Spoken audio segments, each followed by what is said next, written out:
This is the magicwordpodcast.com.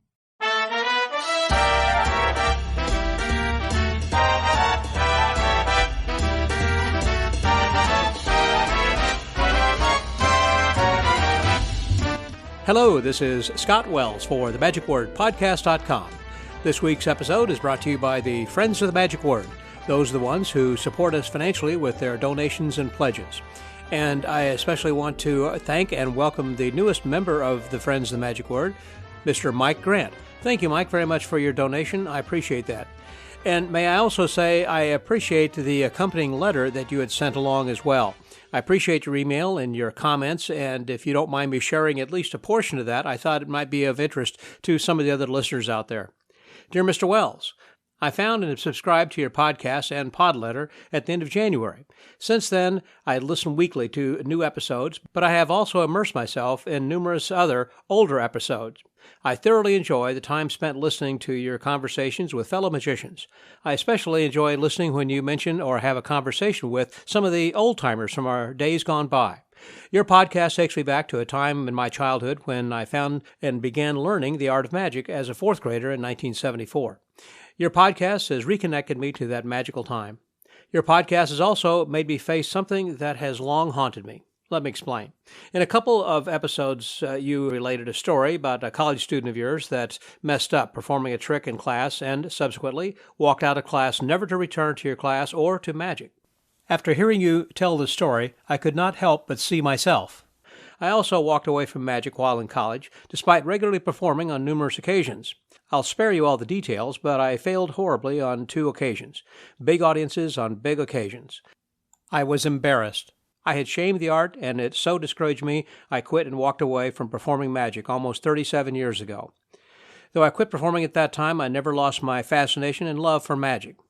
In starts and stops, I have dabbled here and there through the years with magic, reading books, buying a few tricks, etc., but never with a view to perform, until now. Your podcast has so stirred my love for the art and armed me with knowledge, I must admit I am seriously considering performing again. I thought you should know your work has strongly influenced me that way. Anyhow, he goes on to say a few more complimentary things and then mentions he is making a donation. So I want to thank you very much for that, Mike. That has certainly made my day, made my week. It's always nice to hear from listeners to know that there was some way that I have done my small part in helping to make the art of magic a little bit better and encouraging others to get back into magic, or perhaps some new people who are thinking about actually performing and wanting to learn more about it. So thank you again for becoming a friend of the Magic Word and for going back into the archives and listening.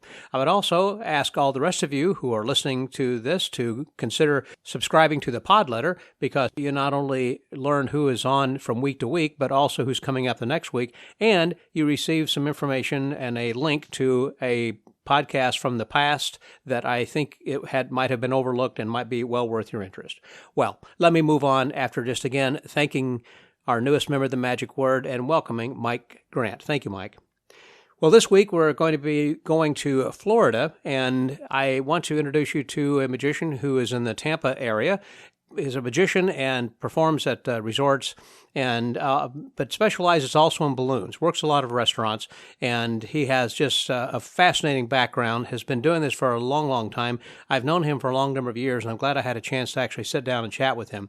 When I first got started in magic, I recall in Tulsa, Oklahoma, a magician lecturing to our local magic club and teaching us about one balloon twisting of animals. And I thought this was fantastic. I started immediately doing it, and I had worked at a few restaurants back then and a few other places, as well as birthday parties, and that became part of my repertoire for a long number of years, and I really loved twisting balloon animals. Well, I didn't really know all of the history about it, and also all of the different types of balloons and the care and upkeep and everything about balloons, basically, but and still didn't up until I had this conversation with Mark Byrne. Mark has really opened my eyes and reminded me of something that I used to do and is closely aligned to magic, because a lot of magicians supplement They're strolling at restaurants as well as performing at birthday parties with balloon animals and balloon twisting. Doesn't have to be just animals, but different kinds of things you can do with balloons. It's just phenomenal. Of course, balloons have gone on, and apparently they have big balloon conventions worldwide. Well, Mark just talked about a ton of stuff that I thought was just fascinating, and I hope that you do too. So please welcome my guest this week, Mr. Mark Byrne, here on The Magic Word.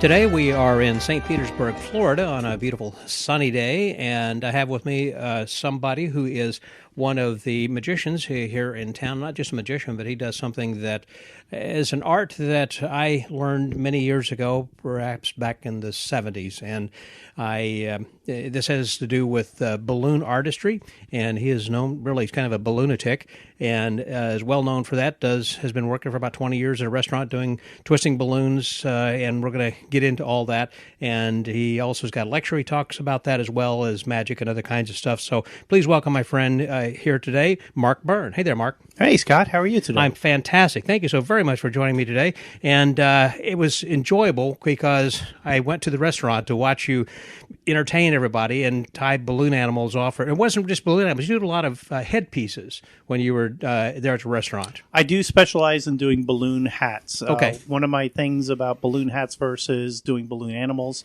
they don't get messed with as much because the kids don't sit there and touch it and poke at it and try to twist it.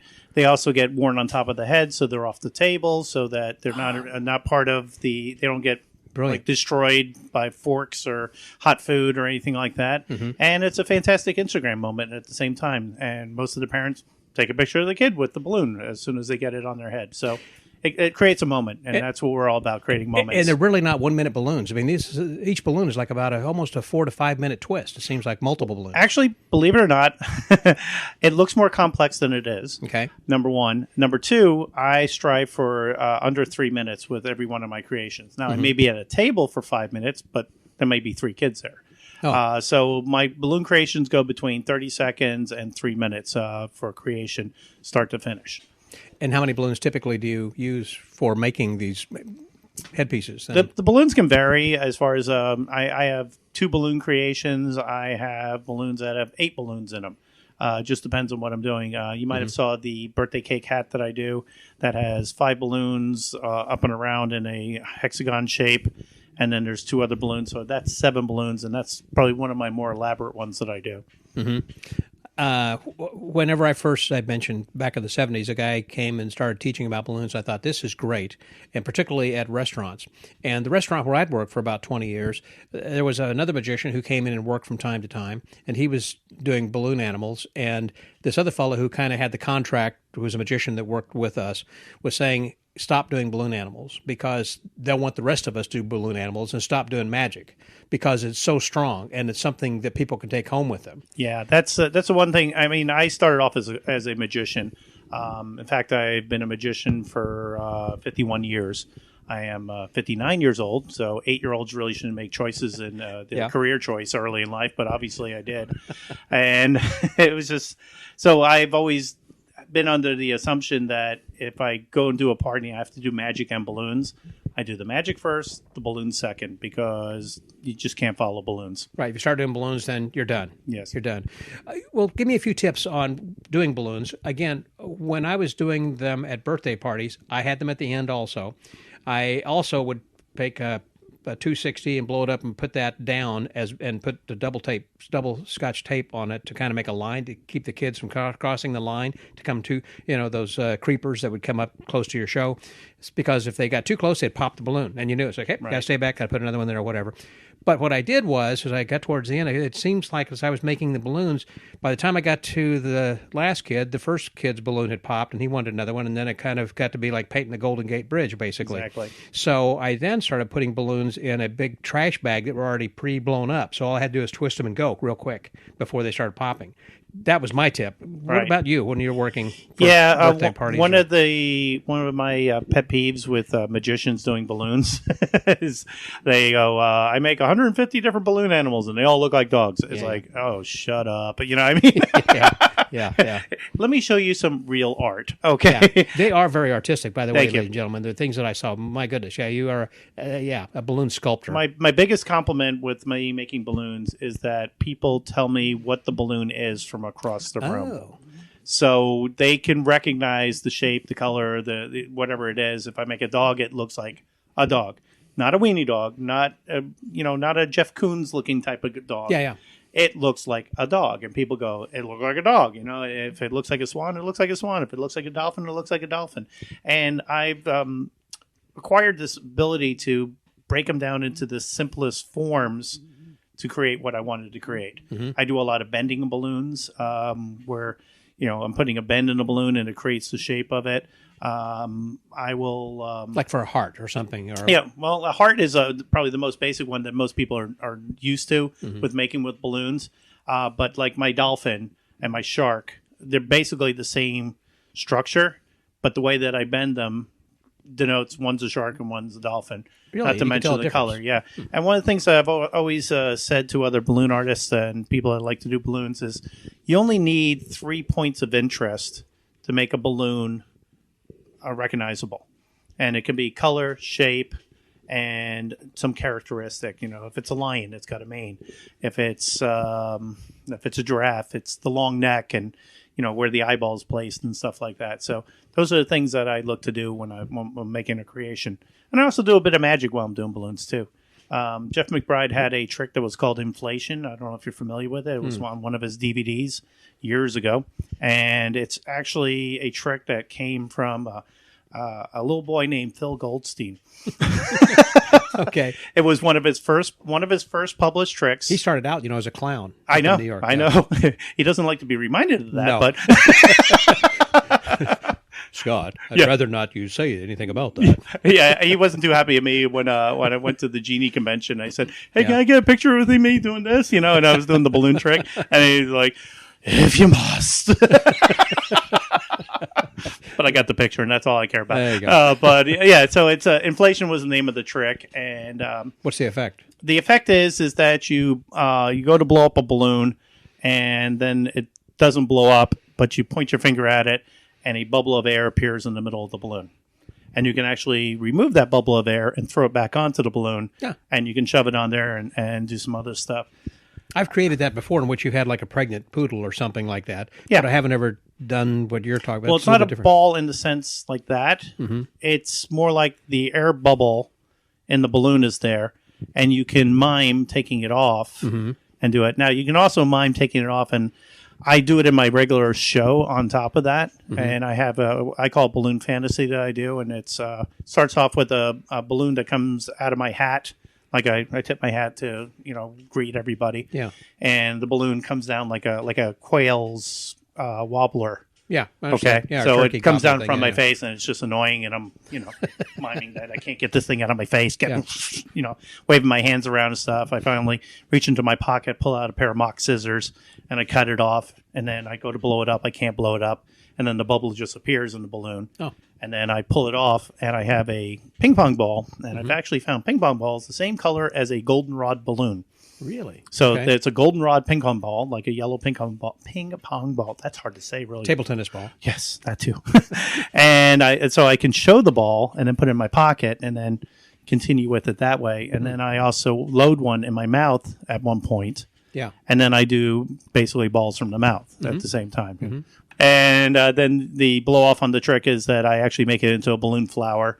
And then on my bigger shows, it actually goes into a floating table, a vase on a floating table, and then the balloon flower and the table float around. So it's become different bits in my act as it goes along, but I do it table side without using the ping pong ball because I can mime everything. And I literally pull the ball off, I throw it back on, I slam it on top of my hand, and like goes back down to the middle again. Mm-hmm. I stick it in my elbow. It goes back up. I stick it in my stomach, and it goes up and around. And I'm following it with my eyes, and then it comes down to here, boom, and then I pull it off and stick it in my mouth, and then you do the tongue in the cheek, right? And then it moves around, and I spit it back onto the balloon. Right. So it's pretty cool. It's so quick, but it's got 4 or 5 transitions in it. Yeah, multiple. Yeah, multiple. Yeah, and people are just doing. Yeah, looking around. They don't know what happened. You know? Yeah. Exactly. We don't want to be confusing. We want to be mysterious, and obviously it is. It's not confusion that's getting them. It's the fact that it's happening in front of them so fast that they don't realize it's happening in front of them. One of the things, too, I noticed on the balloons I was looking at yesterday is how you would add features to that. When you say you can notice this across the room, if it has features, like you say, the eyes on the giraffe or whatever, right. I was seeing where on a black balloon, did you, I guess, have a white marker? Oh, yeah. Okay. A definite cadre of different types of markers. I'm always looking for the perfect marker. Have not found the perfect marker yet. What do you use so far that's currently your favorite? I use Sharpies, black Sharpies, red Sharpies, blue Sharpies.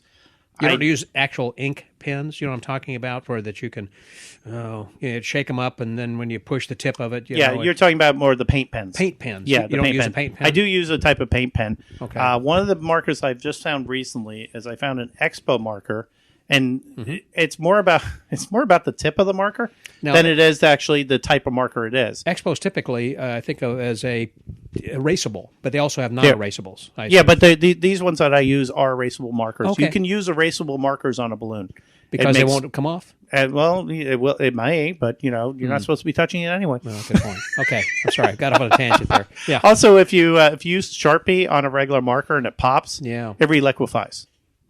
What? It reliquefies when you pop a balloon with marker on it.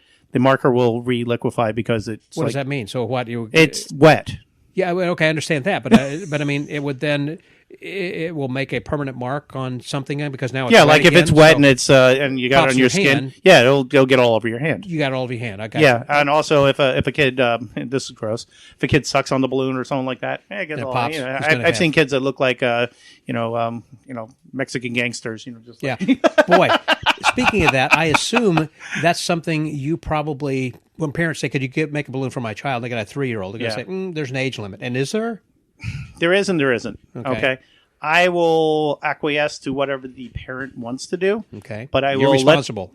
I will let the parent know, usually like when I approach the table and I know that it's, let's say, 2 and under. Okay. Mm-hmm. And I say, ooh, that one looks a little small for a balloon yet. And the parents usually go, yeah, that's right.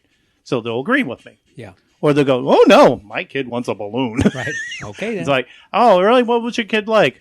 Oh, one's Minnie Mouse riding a unicycle. I go, yeah, the kid said that. You can't even say mama yet. Yeah. It can't even differentiate between black and white right now. It's like, right, it's like, right. But yeah, but mom wants the balloon is what it is. So then it's their responsibility. And usually what they'll do, because I do hats, they can put it on the kid, and if the kid doesn't grab the hat and try to eat it right away, it's usually pretty good. And what I tell people, if they go, oh, well, kids will choke on balloons, I go, nah, it just kind of makes their poop look funny. So the choking on balloon things is one of those things that's been brought up years and years, and it's one of those things that's more of a fallacy than anything else. I actually contacted the CDC, and I got all the data on balloon choking incidents. And read through it. Okay. About that much data. About 3 inches. About 3 inches of American paperwork. Okay. American government paperwork. Where children have choked on it. Here's the rub. 260 balloons, 160 balloons, 351 balloons, modeling balloons, no incidents. Okay. The incidents were with large balloons that popped. What do they call it? Airship balloons? No. Round balloons. Oh, okay. Gotcha. Yeah, regular round balloons that they popped a round balloon. Like at weddings and whatever, right? Yeah, exactly. Right. So the kid either popped the balloon in front of their face or they were sitting there going and rubbing on it. How kids will teeth on an object and then it pops and it shoots down their throat. And because pink balloons look like the inside of a kid's mouth, it makes it tougher to find. Right. So the big balloons are the problem. The other thing that I found too, and this gets morbid, Mylar balloons are a big problem. What? Because Mylar balloons are normally in helium. Right. And the helium balloon is usually indoors with the kid, and the kid's playing with it, and there's a ceiling fan above. Oh. And they catch it in the ceiling fan, and then they either catch it around their hand because they got the thing tied to their hand and pulls them up into the fan. Yeah. Wow, that is kind of morbid. Or around their necks. Neck, yeah, that's the other thing. And the other dumb one I found, they blamed the balloon, but meanwhile the kids took balloons and they got onto the top bunk of their bunk bed and jumped off with the balloon thinking the balloon was going to save them. And then they considered it a balloon incident because of that. You know, other dumb ones with the CDC is the little rubber tongues on frogs that you squeeze and they go like that. Yes, okay. You know, little razor ones. Yeah. Right. They swallow those and those get lodged into people's face. Right. The thing with choking hazards, if you take a half-inch piece of PVC pipe and if you can push something all the way down through it, okay, without it getting totally stuck, okay, it's not a choking hazard because it will pass through their system. Because they'll be able to swallow that. Yeah, they'll be able to swallow that, but it'll come out the other end like that, too. Right. Right. Swallow. You might hear yeah. But, no. I understand as far as this swallowing goes, but if it goes down the esophagus, it goes down the wrong pipe. Like sometimes... Yeah, and that's what the flap thing happens with the balloons that are like the bigger balloons. Yeah. Because when a 260 pops, it becomes a piece of spaghetti, basically. Right. Thin piece of balloon. Even when it's popped, it's a very thin piece of balloon. So that doesn't... and you know what? There's things that could happen. Don't get me wrong. Sure. The thing is what could happen and what has happened and what's been recorded are three different things. Okay. You know, so what is your advice? My advice is, don't worry about it until it happens. I mean, you can guard against it if you think it's that big of a deal, but I just personally don't think if it's that big of a deal. I mean, I equate it with the other thing, like, the old trick where you hand the kid a balloon and it's broken off and they go, and it just flies off, right? Okay. I do it in the restaurant all the time. It's funny. It is funny. It's hysterical. And everybody goes, what happens if it flies in somebody's food? It's like... They pick it out. Number one, if it has happened, the small amount of times that it has happened, like I probably do it 15 times in a shift. And you've been working there for 20 years, right? And I've been there 21 years, yes. Yeah. Yes. 15 times in a shift. I've had it happen maybe 5 times. Total? I've had it happen where one person's actually been pissed off about it, and I offered to buy them their meal. So if I'm that confident in it that it's not going to do that, hit somebody, hurt somebody, whatever, right, and it's basically a projectile, I'm pretty confident with the choking thing being in the same vein as that I don't think it's going to happen with the child. But there are points where people are stupid, and you can't fix stupid. You can't fix stupid. No, that's true. But I was just thinking, if I was sitting in the restaurant and nearby tables having fun and I can see what's going on, I'm having dinner with somebody and all of a sudden this thing lands from out of the blue as I'm starting to take a bite of mashed potatoes or something. It's like... Yeah. I had one time where it landed on the fork of somebody, which was hysterical. Really? Really? Yeah. Now that is funny. Yeah. Yeah. Now, do you carry insurance then? I do. I carry insurance. I carry a $5 million policy. Okay. With a $2 million aggregate policy. I use Bomba Insurance out of California. And Bomba? Bomba, B-O-M-B-A insurance. And they're a good insurance company. I haven't had many problems with them. I haven't had many claims. I had one claim where I lost. They actually cover your equipment too as part of your stuff. And I actually had for loss or theft or fire or what? Yeah. Okay. Any. Yeah. And I actually had my balloon bag fall off the back of my truck. Oh boy. Yeah. And you would think with all the business cards that were in there and stuff that somebody would call me and go, "Hey, you missing something?" No. Yeah. Like, what are they going to do with it? I don't know. But there was about $300 worth of magic in there, along with probably about another $300 worth of balloons, not to mention my special case, which was another $200, and just adding I mean, it was like I think my claim originally was like $2,000 or something like that by the time I actually itemized everything that happened. They didn't give me that much, but that's insurance, But they gave something back.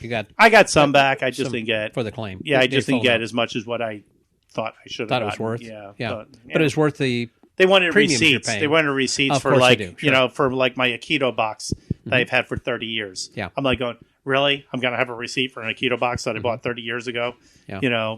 Probably at an auction. Right. That I can't get again, Uh-huh. That was one of my favorite tricks that I lost. I was like, still haven't found the Aikido box. It's the same as that one was. There are some, obviously, our magic props. We have things that are hard to replace because they were... Or damn near impossible. Or that may not be one of a kind, but they are no longer available or manufactured or whatever. Not just books, of course, that have gone out of print, but particularly something that was made by someone who has since passed, or definitely. Nobody else is making this anymore, like you said. I mean, you can get an Aikido box or something, or a Boston box. You can find these, and you could say, here's I could show you what it's worth on the internet or whatever. But I don't have a receipt for it. Well, I'm sure you did. So, but I fought as much as I could. I really did. But you still have to have some sort of insurance, and I recommend that for any and every magician. And I carry actually from the, I think it's through the SAM. There's a company, and it's on the tip of my tongue. Can't say it then right now, but basically it's a $2 million liability type of thing. So whenever I'm working corporate parties, it used to be one of the first things they'd ask is, do you have COI?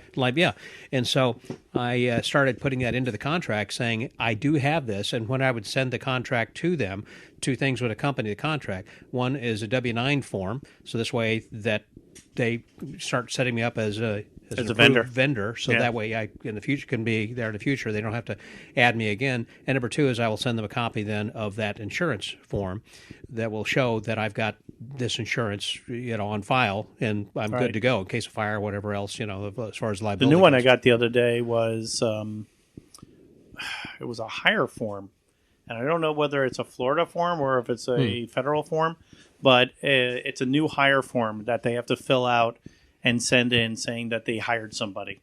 I guess it's a hire form. A hire form. I thought I meant HIGH. No, not that form. Is that legal in Florida? Pretty much. Okay. We're a recreational state. Okay. No, we actually have a medical. There's a medical thing, but it's also reduced to like less than a misdemeanor type of deal. So it's not a big deal anymore. It's like if you get caught with a joint. Not that I know, but if you get caught with a joint, it's like. Get out of here. That's it. We got other. No, if you got a truckload of it, you might be in a little bit of trouble. Right. But to hire somebody, you have to have a hire form. There's a new hire form. Yeah. So HIRE. So talk about forms and permits. Have you worked the street and done balloons and things? I assume you have, not just in festivals. Yeah, I have. I really don't like it. That's why I do the restaurant thing. One thing in Florida is Florida's hot. So not this week. Sorry. But we're recording this right now in 1st of February. Yeah, it's 66 degrees today, but it's freezing for Floridians. It's warm for people in Michigan. They're going swimming today. Exactly. And but I prefer to work in the air conditioning, and that's why I choose to work in restaurants. And but you have been outside and done I've done busking before, and I've done street festivals and fairs. I don't prefer to sell because selling creates a lot of problems in balloons. What do you mean, as far as room sales? Well, number one, you have to pay sales tax if you sell something. If you're making something and selling something, you have to pay sales tax. Number two, people will like to be gifted a balloon, but they don't want to pay for a balloon. Okay. That's just my opinion. But if they're gifted something, don't you feel... They feel obligated to give and you then something. They tip you. But they don't like to say, here's something, give me $1 because it says, here's the menu of how much this costs for this type of balloon. Yeah. They'd rather say, I assigned this value myself of $1 or $5 or whatever I think it's worth. 20. But Sorry. It's okay. And the funny thing is and when I do my party shows, I actually do put a value on my balloons, and I tell them it's $10 per child per balloon. Okay. Per balloon. Okay. And if they balk at it, I go, well, normally in the restaurants, I get tipped anywhere from $5 to $20 for it. Mm-hmm. So that's the mid-range as far as I'm concerned. They go, oh, yeah, okay, I got you.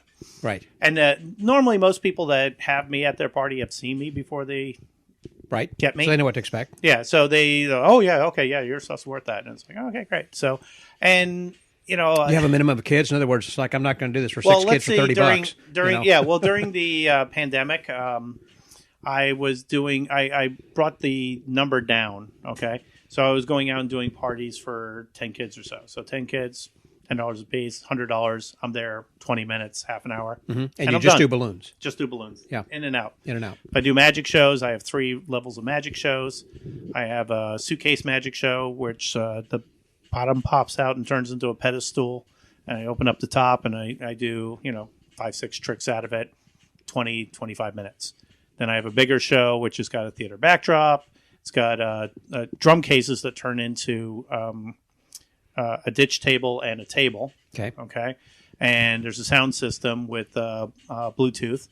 And I do music. And so, like, my levitation tricks have music and stuff. So there's music, magic, backdrop, and stuff. And then my really big show, the key on that one is I do a climbing balloon. So I have a 6-foot round balloon that I climb Like a weather balloon? It's not a weather balloon. It's actually a balloon that's made in Italy. And I'm one of the only people that kind of imports them in this country. Okay. And so I import them from Italy. And because I've seen that trick done by several magicians. oh, yeah. Well, I probably sold them the balloons. Okay, funny. Okay. But the climbing balloon is just one of those things that people have never seen, but when they see it, they're just like, "Oh my god, that's hysterical! I love it." Yeah, it is funny. So it's a great upgrade. So it's a $200 upgrade on my show, which is nice. And the balloon costs, I sell them between $25 and under, depending on how many you buy. Yeah. Okay. So that's what I do with that. And it was tough getting balloons for a little while there because, with the pandemic and everything else. And well, there was a shortage of rubber a while back. It seems like in the 2015 or something. No, there was a while back, there was a rubber shortage. It seems like the Qualitex or whoever was the major manufacturer of balloons had a shortage. Well, I heard a very interesting thing. There's a Cal Penn. Who's a comedian. Yeah, okay. Cal Penn. Yeah. Yeah, does a... he was in Kumar. Yeah, exactly. Magic Castle. Yeah. Magic, he's like, Castle. yeah, I'm actually very smart, Harold but I Kumar. did this stupid comedy, and everybody remembers that, right? So he actually he's has... on West Wing and all. Yeah. He's got this Global Beast, I think is the name of it. I think it's on Netflix. Okay. Yeah. And it talks about different aspects of the economy, like, how do you launder money? Like it talks about how to launder dirty money and stuff like that. And we're not talking about putting it in the washer and dryer. Yeah. We're talking about running it through other countries' banks like and back at like you. in the show Ozark on Netflix. Yeah, exactly. Like he's trying to do. Yeah. Well, one of them they did was actually about rubber and rubber production. And he said, now all the rubber trees that produce rubber currently are monoclonic. That means... Monoclonic, what does that mean? I was just going to get to that. Good question. Glad you asked that, Scott. Yeah, good. Yeah. Monoclonic means that they come from the same genetic material. So they're basically cloned trees. Cloned trees? Cloned trees. Cloned rubber trees. Cloned rubber trees. Huh. Never so heard they of all cloning. have the same... They don't evolve, let's put it that way. They can't reproduce. I guess they reproduce. I never... It's kind of funny, a rubber tree reproducing, but that's another joke.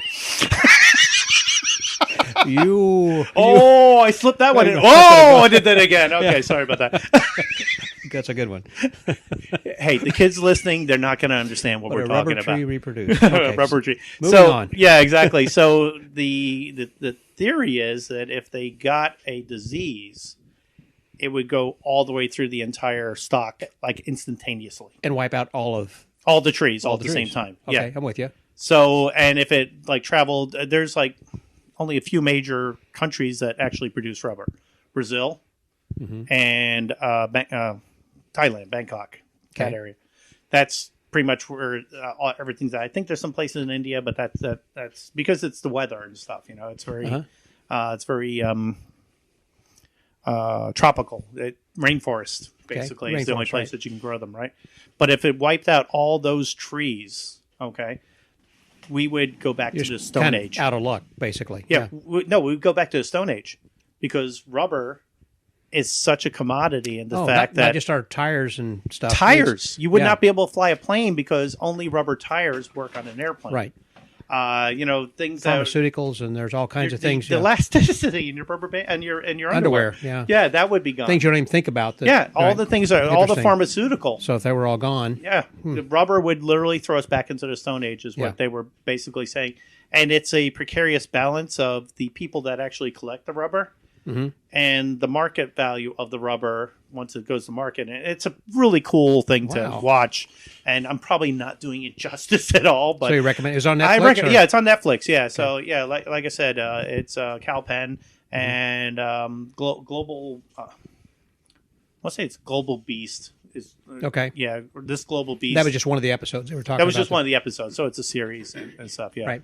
So I thought that was really neat. So there was a shortage. I'm just saying about rubber a while back then, where Qualitex could not be producing balloons, and there was a shortage, as I recall, because you couldn't get the balloons. And while we're on that, how long do balloons last? I mean, I've had some, but it's like... Well, balloons have a problem in the fact that UV radiation will degrade them because they're a natural product. Sure. Okay. And heat and humidity also so don't keep them in your trunk of your car. Funny thing is, everybody says that, but I'm in Florida and I drive around with my balloons in the back of my car all the time. Yeah. But I'm also burning through my balloons on such a basis that it doesn't make a difference to me. They're not like going 6 months, a year in the back of my car. They're being used on a month basis. Okay. I go through about 5,000 to 6,000 balloons a month. Wow. You are, I think, though the exception to the rule. I believe most birthday party magicians or even restaurant magicians, those who are using balloons, unless you're going to be doing something, I know like Tom Vorjahan and Daniel Herron, these guys go out when they're acquired by a corporate party to create all these elaborate balloons and entrance and a big arch and all kinds of... I do all that too. Do you as well? So you're including that within those thousands of balloons? Well, my balloon decor business is not as prolific as my entertainment balloons are. So entertainer balloons are the 260s and all that. Decor balloons are the round balloons and stuff. Like I have a event coming up for Gasparilla gymnastic competition at Tropicana Field. You've driven by it. It's a big thing that looks like a bowl off of 275. I did see that. Yes, okay. Yeah, so I'm going to be there 10 days from now and making a 40-foot long arch. How long will that take? A couple hours, 3 hours, yeah. All by yourself, or you got to... I'll probably do it by myself, but it's a lot easier if I have somebody else help. But I might ask my daughter to come and help me. She's usually off on Fridays. And how long does that last? I mean, I'll last the 4 days that it's up, and then I'm also going to make 6 different columns with themes on them, and then toppers on them. And you know what? That's the easy. It's I hate to say it's the easy work. It's like mindless. It's, blow up a bunch of balloons, you just make it, twist them, put them together, and walk away. Yeah, and there's no heart in it as far as I'm concerned. Because when I make a creation for somebody and gift it to them, there's so much heart and soul that goes into it. Right. And the reaction that you get back from it and people complimenting you and everything else. You do balloon arches and stuff, and you come back the next day and you go, yeah, that one popped. Okay. Thanks. Yeah. Yeah. Now I understand. There's like with 500 balloons in this arch, and you pointed to the one that popped in at the top. Yeah. Thanks. Yeah, it's like, hey, that light bulb's out. Yeah. Right. Exactly. In that marquee. Yeah. I know that like magicians have conventions, as do whether you're a stamp collector or whatever else. So that balloon artists also have conventions. Oh yeah, definitely. And so they have competitions as well, I assume, for those kinds of elaborate art versus one balloon twists or animals or on the way in here. I was talking with Steve Klein, and Steve Klein runs a convention in Las Vegas in the summertime in July, and it's called Bling Bling, and it's a balloon twister and decor. Balloon twisters and decor are like the two stepchilds of decor. Decor is around balloons. Oh, sorry. Decor, like you decorate decor. Yeah, that's what I was going to say, like interior decorating kind of a thing. Exactly. Okay. So this has to do like as far as like decorating your house with furniture and stuff, or it's just specific? No. It's columns, it's archways. That's the decor. Oh, okay. Like when you go to a fancy party and they've decorated for the fancy party. They bring these things in temporarily and back out. Gotcha. Big balloons, like 3-foot balloons hanging from the ceiling, lights in them, exploding balloons, all that kind of stuff is under the decor headline. Right now, organic is the new hot for doing balloons. So what does that mean? So as balloon artists, what we've strived for in making decor is getting that symmetry and that equal size balloon, because if you blow them up by mouth, you're not going to make them all the same size. Right. So we have anywhere from $1,200 to $2,000 air pumps that electronically put the exact amount of air into balloons. Okay, so that's been the strive up until a couple of years ago. Yeah. that everybody wanted to have these perfect balloon arches, right? Okay. So now organics come on, okay? Organics are like a cluster of grapes. Yeah, they're not all going to be perfect. They're all different sizes. They're not in uniform patterns or anything like that, but they create like these cloud-like type of devices. Which should be all different organically. Yeah, exactly. And they're not, So organic is the new hot. So the money they put into these special balloon pumps to put the exact amount of air are kind of outdated. Not really, because the manufacturers that make those pumps have actually come, because organic looks messy, but it isn't. Isn't, right. There's organization to the chaos. There's organization to the chaos. So what they've created is they actually have an organic setting on your balloon pump, so you don't have to think about whether you made it bigger or smaller. Of course they do. Of course they do. So some of them, you know, they like figured this out. Yeah. So you hit it and it's a 6. You hit it again, it's a 4 and an 8. Yeah. You hit it again, it's a 7 and a 5. And so you have those same size clusters, so it doesn't look as messy because the air is the same in some of the balloons. So your eye will go to, you know, the semi-uniformity of it and realize that that's nice.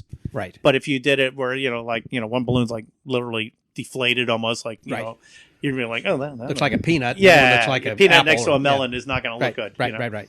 So that's where organic has come in and done that. So there's been a lot of, I can show you pictures later, but there's all these crazy organics, and they do a demi arch, which, you know what demi means?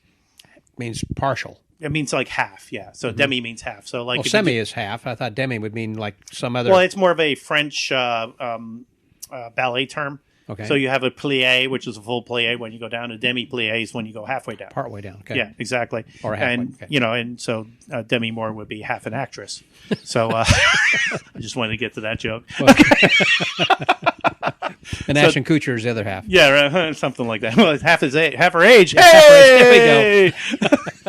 But that's beside the point. Yeah, so Willis. the demi arch is like a half arch that's like, so you bend the actual conduit pipe so it's angular and different, and they never all look the same, and they go into little points. They basically look like tentacles coming up out of the ground, or tree branches or something. So that's where it gets the term organic, is because it looks like it's something that was that's grown. something that's new, you're saying, that they're using now at these balloon conventions. How many people attend these? And I assume that they're international. They are. They're very international, and we have international people. I've actually been to balloon conventions in Belgium. Wow. Belgium. I was in a magic convention in Australia, and then we also performed in China in 2007, and I was part of a troupe of 125 performers and balloon artists doing stuff, and we did decor pieces. We also created one of the first balloon fashion shows where we made entire outfits out of balloons for models to wear. I have seen some of those, and they're amazing.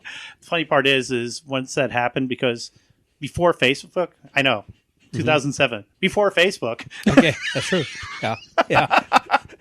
Weird. I know, right? It's like, feel like it's been there my entire life, right? Yeah, right.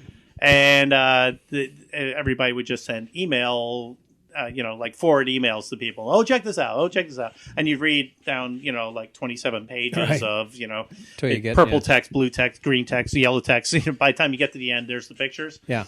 And everybody would send me pictures of me to me because it didn't look like me. Okay. Because I was in an outfit. I was in the Monkey King is a big thing in China.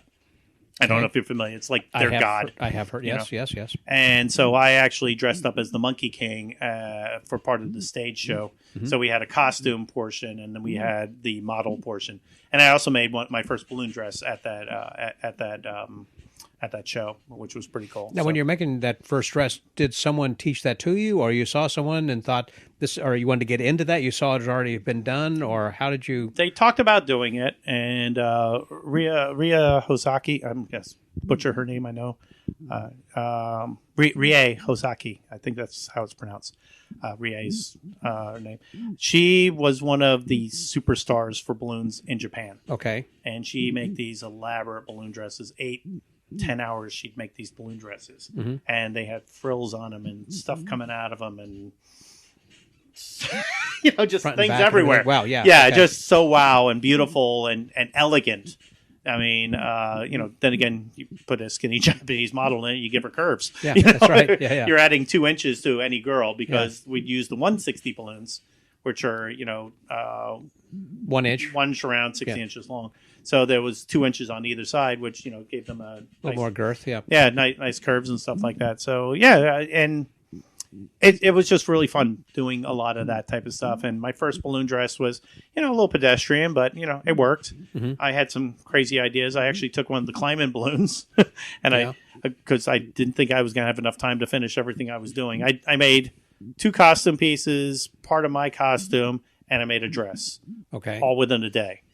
Goodness. Yeah. And so when I made the top, I actually took a climb-in balloon, cut out a neck hole, armholes, and then slid it on the girl and then laced it up in the back so to fit her. Yeah. So she was wearing literally a balloon skin. Yeah. And then the dress portion was all twisted 260s and 160s. When you are competing, do you have a certain time limit then also? Depends. Okay. Depends on the... There's speed competitions that they do. There's I think it's a Twist and Shout, which is one of the biggest balloon conventions in the world. About 300 people usually show up for that, and they do it in different locations. It was supposed to be this month. No, last month, January. In January, okay. It was supposed to be in January. 2022. It was either January or beginning of February. It bounces between those. And it was supposed to be in California. Bounces around different locations, I assume? Yeah, it does. So it's supposed to be in Glendale, California this year. And due to COVID and this and that and everything else, they decided not to do it this year. But they're doing a virtual version of it once again for this year. So they're putting all that together right now. Wow. Going back to, again, for just regular guys who are putting together some balloons and not necessarily wanting to do a whole act or anything, but perhaps wanting to add that to their magic at restaurants or on birthday parties, is there something that's a go-to for you? I mean, whenever I was learning, I had a guy who I watched a balloon lecture. It turned me on, and then I bought Roger Siegel's books on balloon twisting from Magic Inc. way back when, these little booklets, and learned, one balloon dogs, and from there, other types of stuff. So, I mean, there are different ways, I guess, of getting into that, but any suggestions you'd have for people? Well, the person that taught Roger Siegel, from what I understand, and this is from his mouth, okay, was my mentor. Really? Okay. Yeah. So Wendy, who is that? Wendy Russell Doughton. Okay. Wendy was his stage name. Russell Doughton was his real name. And Wendy, like W-I-N-D, like you're blowing the wind. Exactly. Because he was... It was Wendy. Yeah, clever. exactly. Okay. Yeah, him and one other guy had that name. There was a guy in England that actually went up by the name Wendy, too. He was Wendy Blows. Oh, that is funny. Wendy Blows. Yeah, okay. and I think Wendy Blows is a little bit older than Wendy Doughton was. Okay. Not older, but I mean before Wendy. Is still alive? Wendy died during COVID, and it was pretty sad. Yeah, it was. Well, 19. He died he was like one of the first casualties. He was 92 years old. Okay, and he was actually he was recuperating in a rest home, and they literally brought COVID patients into the rest home and killed off most of the people that were in there that were really severe. Wow. Yeah, okay. A little bit of a sore subject, but yeah. I'm sure everybody's got their story and how they think that is, and what's good and what's bad. But he had I lost my friend. That's the thing that's bad. a sad thing. Yeah. So, but he had taught, from what he told you, Roger Siegel. Yeah. He held 3 Guinness Book of World Records on speed for doing balloons. Okay. And it was very. He worked the circuit up and down the East Coast of America. I went from Maine to Florida, doing fairs, festivals, trade shows. All balloons, and a magic show. He had a magic show, too. Sonny was his wife's name in this show, Wendy and Sonny. Sonny, yeah, sure, right. Makes sense, right? Sound like meteorologists. Yeah, exactly. And they had a trailer, and they would drop the back down, and there was a stage, and he'd do his magic show. Had a lot of colorful birds in his show. I actually still have his birds, which is kind of cool. So, yeah, I got his colored birds that I dye every 6 months or so, to keep the color on them and stuff, because it's just kind of cool. It reminds me of him, which is awesome. Well, John Shirley was another name that comes to mind who did the balloon barrage. Can you explain a little bit about that and what the balloon barrage was? The balloon barrage, he was in Chicago too. Yeah, that's a Chicago thing, and I think that was a different setup because, George Sindler and Joe LaMonica were like East Coast people. Okay, yep. Are you familiar with Joe LaMonica? I'm not. Okay, Joe LaMonica. George Schindler, of course. But yeah, George Schindler and Joe LaMonica. They all belong to SAM1. Yeah. And Wendy would buzz in there, and they were all friends and stuff like that. The funny part is Sunny, Wendy's wife, actually came up. The story is that she came up with the first balloon dog because she was having a birthday party. Now, the first single balloon animal dog, okay? Okay. Because you can go back further where people were using the small airship balloons, like the 3-inch by 6-inch balloons, and they twist the ears and the neck, and there was all different colors, kind of like Wally Bogue. Are you familiar with Wally Bogue? Nope. Wally Bogue was... Boy, I'm going to deep history, aren't I? Yeah, no, I appreciate that. Elucidate. Wally Bogue was Walt Disney's pick to be the next Danny Kaye. Oh, okay. So if you're... God, I feel old now. Danny Kaye. Danny Kaye was a singer, dancer, actor, comedian, hysterical. Wally Bogue was that and more. Wow. Okay, and Wally Bogue worked at the Diamond Horseshoe in Disneyland, not Disney World, but Disneyland, and he would do the Pecos Peak act and all that kind of stuff where, he spits the teeth out. You get smacked by one of the girls, and then you just spit out teeth for like next 5 minutes. Bergeron doing that. Yeah. Yep. So Bev got that from him? Bev Bergeron learned that from him. I'll be. Yeah, so that's where that came from. But he had a bit that he would do, and he did it on like the Musketeers and stuff that called Bogue's Balloons. And it's Boug, Bogue. Yeah. Okay. And I'm trying to think. Luigi. Who's Luigi's owner? Dana Daniels. Exactly. You're glad I'm here, huh? Yeah, exactly. I'm like, oh, God, my brain's going. You remember the bird, but not the... I remember the bird. I don't remember the man. I am so sorry, Dana. I am so sorry. That's a good one. But you do have a girl's name. But anyway. I think Daniels? That's what, yeah. Wait, ever seen Brett? No, Ryan. Okay, we're not going there. But he worked with him in Disneyland, from what I understand. And they were good friends and stuff.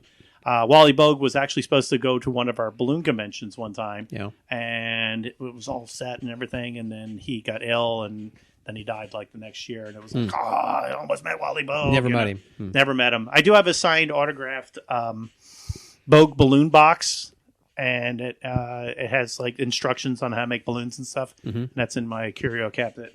But Walt Disney had tapped him out to kind of be in the movies. He was going to be their next guy. And then Walt died before it happened, and that's it's not that he got stuck. It's just nobody else believed him as much as Walt did. Let's right, put it that way. I see. At least that's the story. I wasn't there. Huh.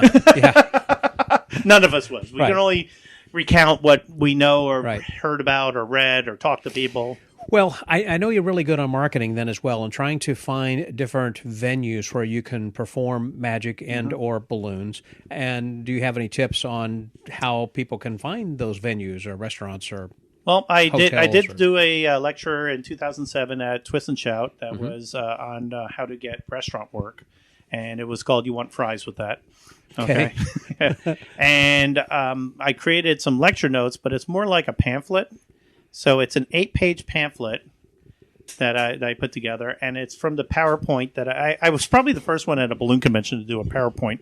So I actually did a PowerPoint presentation at a balloon convention, which I found was hysterical. And then I found out everybody else started doing it. Like, in hindsight, but you were among the first. The first. Okay. And basically, I outlined everything in bullet point type of things. Like there was 17 steps for getting a restaurant.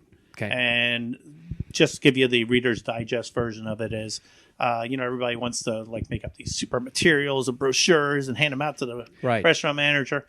One of my first restaurants I ever got, and this is actually the day I learned how to make a balloon hat. Okay. I'd made balloons before that. Don't get me wrong. Right. But I had never made balloon hats. Okay. I went to go to a clown convention that was on Clearwater Beach. I did, a 1-day pass. And there was a guy named T. Myers there. I remember him from Austin. Yeah, from Austin. Good friend. T. Myers was teaching his class, and he took a balloon and he twisted it. Not twisted it like twisting a balloon. Yeah. He twirled it and made a spiral. And I went, holy crap. I didn't know I could do that with a balloon. Yeah. Okay. So that was, and then he made hats, and he was talking about stuff. And all the hats were they weren't things. They were esoteric things you wore on your head. It was, crazy spirals and things that look like right, like a mohawk or little balls going. But they weren't across. animals. I mean, they weren't anything. They were just. I saw a rabbit. You had a hat that had a rabbit actually coming out of Real it. Rabbit. Yeah, it was pretty amazing. But other kinds of things. So you make. Yeah. So I learned those balloons, and then I was coming back from the beach, and then I went, let me hit this restaurant and see if they want a magician, because I was still in magic mode. I was still like, be a magician, right? So it was a Roadhouse Grill in Seminole, and I got the manager's attention, and I said, "At a good time of day, by the way, to go and talk to the manager is after 2 o'clock, 4 o'clock, between 3 and 5. Okay, that's time to go. Okay, not towards the 5-ish, but more like the 3 to 3 and 4. Yeah, okay. Time. That is always the best time. And stop in as opposed to calling and making an appointment. Just go have lunch. Okay, go ahead. Have a late lunch. Here's the thing: if you walk in and you ask to see the manager, you're not going to see the manager. Mm-hmm. If you sit down, you eat, and you tell the waitress, "Hey, you did a terrific job today. I'd like to tell your manager how good you are." Do you think that girl's going to go get their manager? Oh, good point. I like that tip. Yeah. And then bring her right over. Oh, he wants to talk to you, right? Yeah. Wow. And so I talked to the guy, and we had walked outside by this time, and there was a big open deck. They used to have 75 people on the deck waiting to come in to eat. Uh-huh. That's how busy of a restaurant was, right? And it was getting towards that 5 o'clock range, and so people are starting to come in and stuff. That's why we walked outside, so we weren't in the dining room talking business. Right. And I said, I'd love to do close-up magic here. He goes, yeah, we had a guy that did magic. It didn't work out. I went, no. I said, did he do balloons? He goes, what? I said, did he make balloons? He goes, what do you mean? What do you mean by that, right? Now, you got to remember, this is almost 30 years ago. Wow, in the 90s. Yeah, exactly.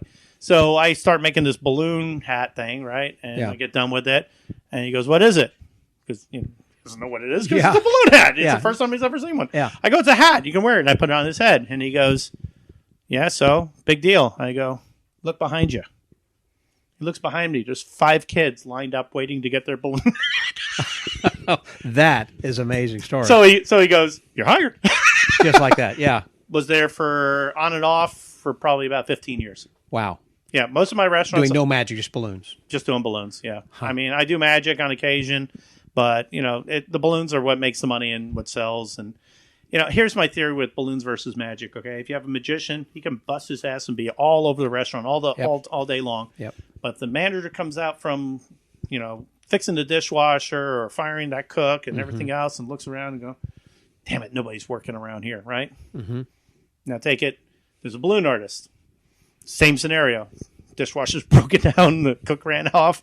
He walks back out and he sees balloon hats on, everybody. Like everybody is going, well, at least that guy's working. Yeah. You always look like the person that's working in the restaurant. And, right. and nothing against magicians. I love magicians. I actually want to own my own magician restaurant if I find the money. Yeah. I have a great concept for it, Yeah. But I just think that the balloons just trump whatever's happening with it. You're taking nothing and making something into it right before people's eyes. It's literally the first magic trick. It's Prometheus. There's a lot to be said about that. I recall stories about Eugene Berger, and all the magicians revere him. But when you stop and think, when he's actually doing a party at someone's home, he's doing hat tears. And so when you look around, you see these people with hat tears. The people who hired him know he has hit everyone there. You know? It's like, Jim Sisti had a really cool thing about going to I think it was in Boston.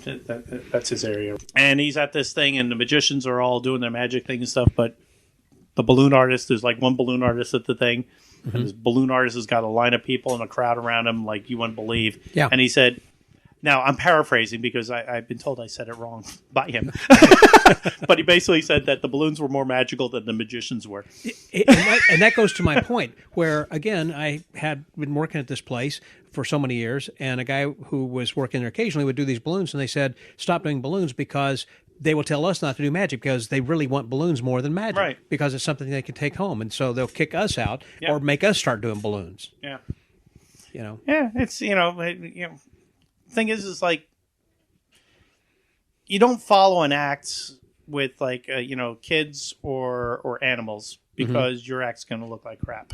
Yeah. What I mean? No matter, you could do the most amazing magic possible, but if a little kid comes out and spins a plate, that's the standing ovation. There you go. That's true.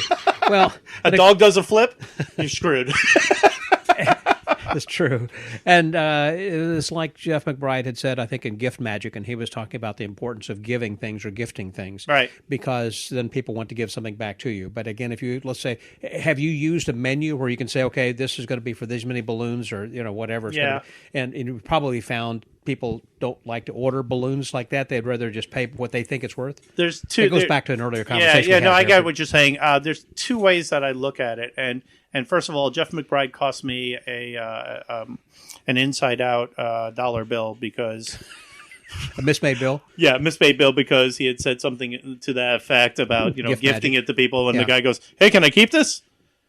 Yeah, of course you can. It was your dollar bill to begin with, right? Oops. Yeah, exactly.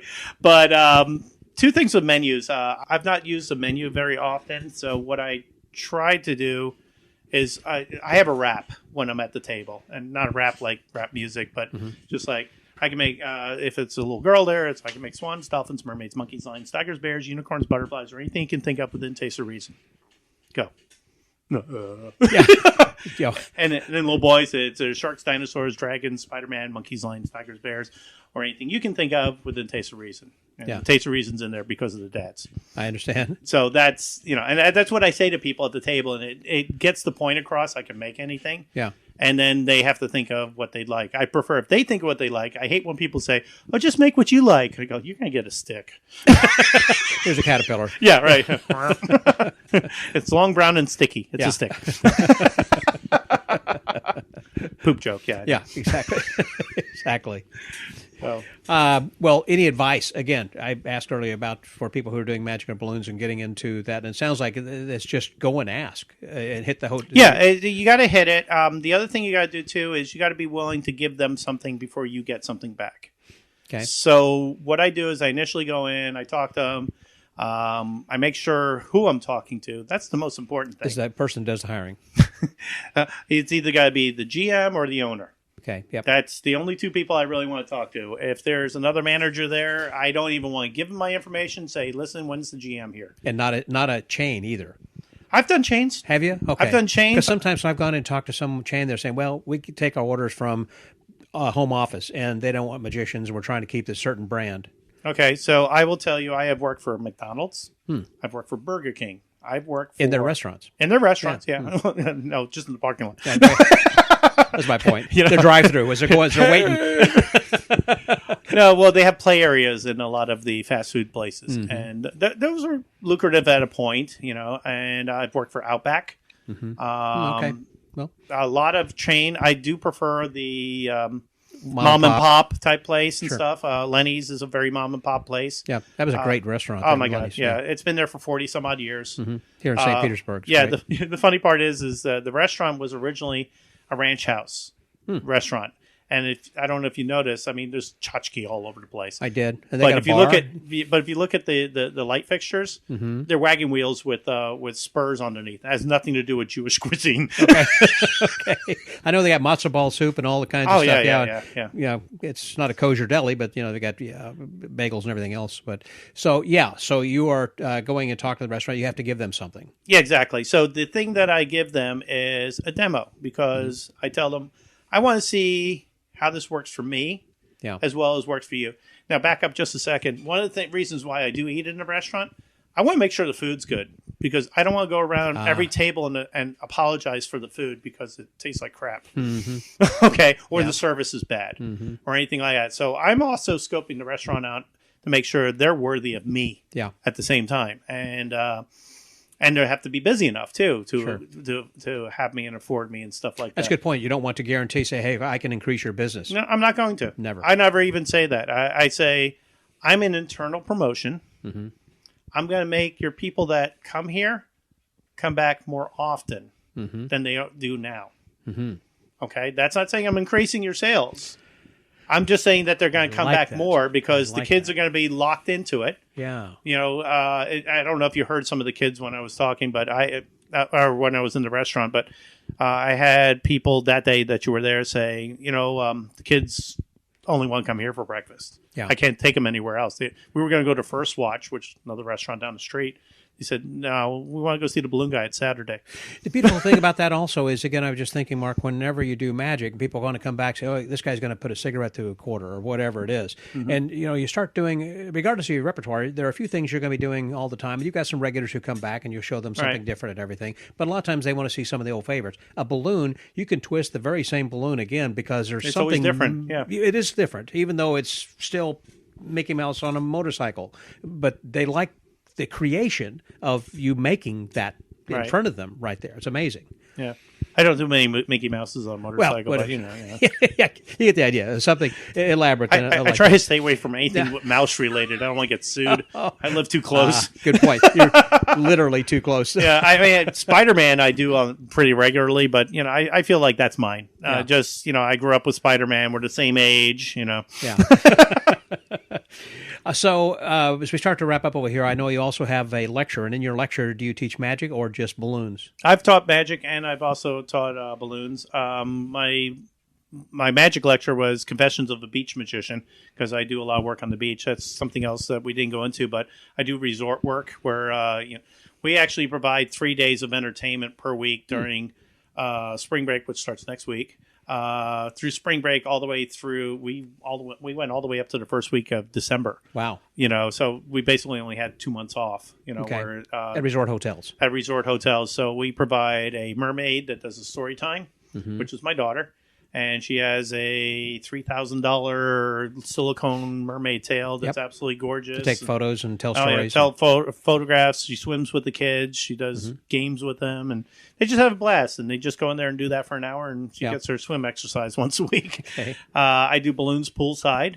And I've started using a menu with the poolside balloons. And you were talking about the menu earlier. I've never used the menu prior to that, but then I found out I decided to make a menu because I already had the artwork done. I actually paid for somebody to do the artwork. Good idea. Yeah, I know. And so I have all 64 of my original creations on this one board, and so they can point to it and just say what they want. The thing that was unusual about it that I didn't realize was a get on it is when I'm talking to the adults and they go, oh, well, which one do you want? I go, any one of mine are fine. They go, mine? I go, yeah, I've created all these. They go, oh, these are original? I said, these are my original pieces. Yeah. And they go, these are originals? And it's a 5-star resort. They're paying $400 a night to be at this place, okay? Sure. Plus. And so that now becomes I'm an artist in residence type of thing, which is pretty cool. And then the third program that we're doing currently, and we just started this last year, is I'm a pirate. So, that's right. We did talk a little bit about that yesterday at lunch. So I do a bubble pirate show, where it's not really a show. It's more like, organized chaos. I play pirate shanty music. I have stations. Kind of like the pirate from SpongeBob SquarePants kind of guy? No, I'm not that cheesy. Cheesy, but not that cheesy. Okay. So I have stations set up, and the kids are using different bubble things. Like there's the string bubble thing where you can blow the bubbles up, and then there's the it's got the holes in it, and you throw them around. So, and I also have bubble machines going up regularly too. And in between they're doing that, I actually pull out these giant nets that I make bubbles, and I make giant cluster bubbles that just fly up in the air. And then I also can make 20 to 30 foot long bubbles with the string bubbles I have. They're on 10-foot poles, and I do that above their heads, and I call them air whales. Yeah. And then when they pop, I go, there she blows. Okay, in a pirate voice. Yeah. In a pirate voice. You got to do the pirate voice. She blows. And then I also, so I did a quick study on bubble art, and magicians are strange, balloon artists are weird, bubble artists are on another freaking level that you don't believe. I've talked to a few. I know what you mean. So I was my bubble nets actually come from Australia, from a lady that hand makes them. She hand crochets them and makes these bubble nets. And then I got a smoke bubble. It puts a vape smoke inside of a bubble. And there's a pyro bubble one that puts butane in it, and you light it on fire and makes a 3-foot flame ball. Yeah, fireball. Yeah, fireball. Yeah, Pitbull will be happy. Yeah. And those come from Russia. And those took like 3 months to get here, you know. So it's almost like out of season by the time they finally came here. So that has really taken off? Yeah. It was one of these things where they said to me, they go, hey, we need another activity for the kids. And I go, hey, let's do a magic show. And they go, no, we're not going to get them out of the pool to do a magic show. I went, how about a pirate? And they go, a pirate? I go, yeah. I mean, I'm literally making this up on the spot with them, right? Mm-hmm. A pirate. And he goes, well, what does the pirate do? I go, well, the pirate makes bubbles. And they go, a bubble pirate? I go, a bubble pirate. And they go, let's do it. I went, okay, great. Next week, I bought all the crap. Yeah. What am I going to do? What am I going to do? I broke out my costumes. I'm like going through them. Take an old wig and put it on. And I just made it happen, you know. And sometimes that's how you got to do it. Instead of Jack Sparrow, you're Jack Crow. No, actually, it's we're changing the name a little bit this year. So it was Captain Max Bubbles. Okay. I was actually going to be originally Captain Suds, and then they found out Disney already had a character named Captain Suds. Okay, say away. Yeah. Toy Story, you know. Yeah. A Toy Story short. I got screwed by. You know? So I made it Captain Max Bubbles, and now that we're doing we're doing an adult version of the pirate show where we're doing a 4 cocktail drink experience. Oh, cool! And selling a magic pirate show with me and as they're drinking. With Pat Brown, who's Captain Bones, and so I'm Captain Max Bublé. You're killing me. Hey, it's French. It's right. It's French. I'm Bublé. You're not singing also by chance. I don't do the singing part. I'll sing with. Okay. I'm not going to sing as, you know. Acapella, yeah. But what we wind up doing with the show is it's a 4 cocktail experience. So they get a cocktail. Pat comes out. He's got smoke machines, lights, and music and everything. He does magic tricks with bottles and rum bottles and ropes and stuff. And he's got a bunch of different stuff. So I'm never going to exhaust what he's doing. And in between, as they're dropping the drinks and stuff, I do the interactive, not close up, but you know, just in the crowd doing stuff. Sure. So I'm doing the bubble stuff. Mm-hmm. I'm probably going to break out my. We've only done one show so far, so we're working on more of them. And I'm going to bring out my Lysander floating bubble. Yeah, I'm going to do that one. And then I do the smoke bubbles, which everybody loves that. It's like I blow them over the top of people's heads, and they like drift down in front of them. They're like, oh, what's that? And it goes, smoke. Yeah. Smoke comes out of them. Cool. I do the fire bubble, like, you know, center stage type thing, and people just wow on that. So it's fun stuff. It really is. So, you know, we're taking a format that we saw with some other entertainers doing it. There's a haunted in Tampa Bay. There's a haunted tavern where they do ghost stories and drinks. Mm-hmm. And they had another one that they did, which was it was a Harry Potter themed one for adults. Okay. And they were trying to do magic. Okay, gotcha. So so the girl was like doing her tricks, like they gave her some tricks to do, like slush powder, dump it out, you know, it doesn't come out, and then she'd do hydrostatic. So it was something they had taught this person to do, as opposed to a magician who had come to them like you with an idea who could actually create. Okay. And then they did hydrostatic glass was another one. And for some reason, it was like 3 levitations in a row. And I went, you know, up to her afterwards. I go, you know, you don't follow a banjo act with a banjo act after a banjo act. Right. And she goes, what? I go, you're doing the same trick. Exactly. If you're saying levitation 3 times in a row, it's the same trick. There's more to magic than this. Getting it. Yeah. Well, she was interested in what I had. And I said, you know, I could show you some really cool stuff if you really want to do it. So there's supposed to be a new one that they've actually put together, and the promo looks better. Yeah. Okay. I don't know how the magic is, but the promo looks better. So, you know, they didn't hire a magician. They hired actors to play magicians. Gotcha. Yeah. Which, aren't we all? Well, according to Robert Houdin, I guess that's what he says, exactly. Well, as we do start to wrap up, the name of my podcast is called The Magic Word, and I always like to close by asking my guests what it is that's your philosophy of life. What is it you live by? I thought you were going to ask me what my magic word was. I was going to say the one that I used to do in the kid shows was liver jello, and I can't remember who I got that from. Jello. Yeah, remember liver jello? No, you know what? It was Brian Flores. Used to do liver jello. Brian Flores in New Mexico. Yep. Right? Yeah, he had the magic cassette. Yep, him and Doc Helford. And actually, that was my best marketing thing that I ever found was that. And played the crap out of those things. Am I thinking of the right guy? You are, yeah. Yeah, okay, yeah. Brian Flores and Doc Helford used to do almost like a podcast, but And they were both radio guys. I forgot about Doc doing it. Because Doc's down this neck of the woods. He's in Miami, Florida. From what I understood. Last time I saw him, he was in Miami. It's hard to nail him down. He's everywhere. Speaking of Jello, it's hard. It's like nailing Jello to a wall. It's exactly hard to kind of keep up with. So no, I don't mean a word like abracadabra, that kind of a thing, but something that is important to you when you wake up in the morning that kind of keeps you going. It drives you and is important in your life. It doesn't have to be related to magic. Just something that you could. Well, I've done a lot of jobs in my life, and a lot of the jobs I've done I've not liked. It's a basic way of putting it. So I grew up on a farm. Okay.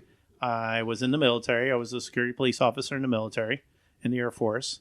And I worked in a factory for quite a while my kids were growing up. Mm-hmm. And anytime I feel like I don't like what I'm doing, I just, I put my hands on, like I'm usually at the back of my truck getting ready.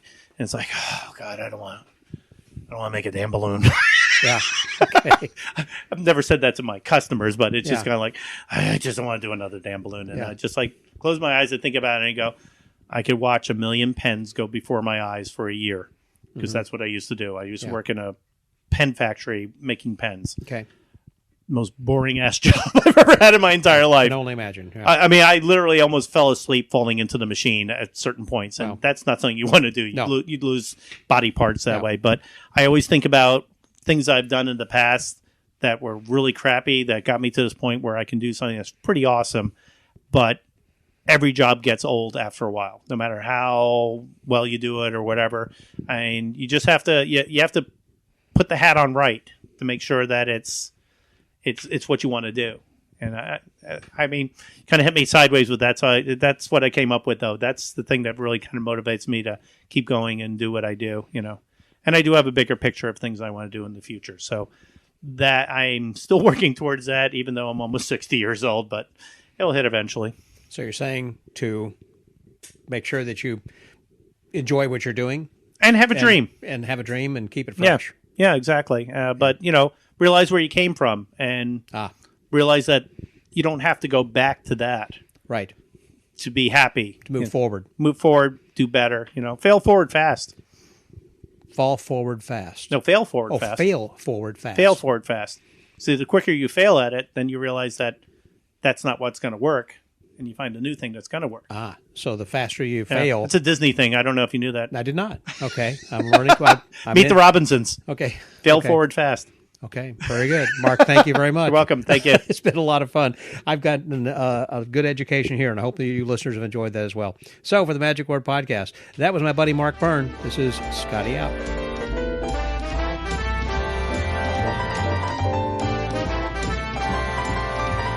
Thank you, Mark, for being my guest this week, and also thank you for all the education and entertaining stories that you shared with us here this week. Obviously, as you said towards the end of the podcast, we could have gone on and talked about another whole area that would have delighted not only myself, but I'm sure the audience as well. So thank you very much for sharing your time, and thank you, listeners, for sharing your time and your lending us your ears for this week's episode. Don't forget to subscribe to the pod letter so you can find out who's going to be on from week to week, and also opportunities that you can learn about upcoming contests that we have occasionally. So until next week, stay well, get booked, and remember to have a dream and fail forward fast. This is Scotty out.